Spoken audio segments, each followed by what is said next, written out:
بسم اللہ الرحمن الرحیم۔ ماہ مبارک رمضان کے 21ویں دن کی دعا۔ اللہم اجعل لی فیہ الی مرضاتک دلیلا ولا تجعل للشیطان فیہ علی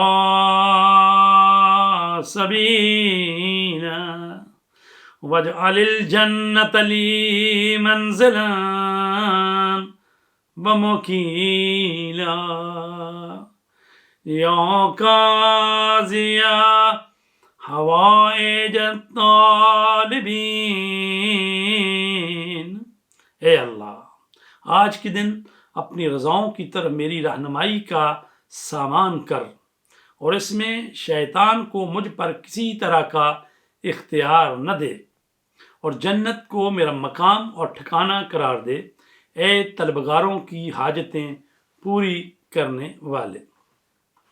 ماہ رمضان کی 21ویں دن کا ثواب۔